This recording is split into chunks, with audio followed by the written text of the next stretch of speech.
Ben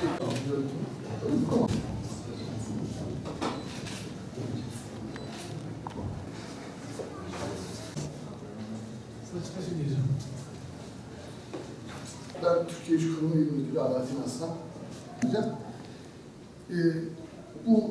Tabii her yıl bu uygulamayı yapıyoruz lise son sınıf öğrencilerine. Bu yılda hedefimize 49 tane okul ve 49 tane lise son sınıf öğrencileri, yaklaşık 2960 tane öğrenciye biz bu hizmeti vermeyi düşünüyoruz. Bugün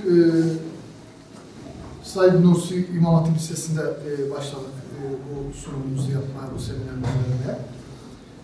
Tabii Türkiye İş Kurumu İl Müdürlüğü ne görev yapıyor? Önce ben size o konuda biraz bilgi sunmak istiyorum. Arkadaşlar, sizler işsizsiniz.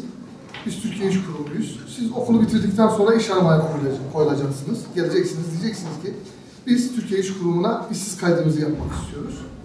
Bizim arkadaşlarımız sizin oraya işsiz kaydınızı yaptığı zaman sizin mesleğinizi, hangi okul mezunu olduğunuzu size soracaklar.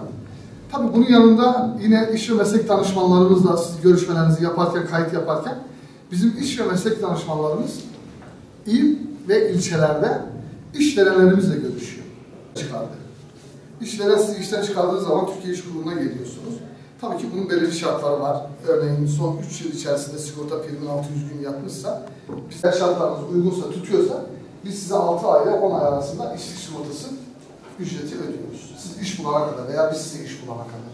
Biz işverene gidiyoruz, diyoruz ki işverene, senin kalifiye elemana ihtiyacın var mı? Var diyor. Eğer var diyorsa, ne iş yapıyorsun? Atıyorum. Örneğin elektrikçi işi yapıyor. Biz diyoruz ki size biz bir tane eleman verelim. Boş bizde işsiz olan bir eleman verelim. 6 ayda maaşını işkur dersin. Siz kendi elektrik dükkanınızda bu arkadaşımızı alın yetiştirin. Bir meslek sahibi edin. Hani hep diyoruz ya kalifiye eleman sıkıntısı, kalifiye eleman sıkıntısı. Duyuyorsun değil mi bunu? Bütün işverene gittiğiniz zaman bizim kalifiye elemanımız yok diyor. Bize uğruyoruz. Diyoruz ki senin işçiye ihtiyacın varsa 6 ay maaşını biz verelim. Senin iş yerinde eğitim ver. Kendin bizzat sen eğitim ver. Ve bunu bir meslek sahibi yap.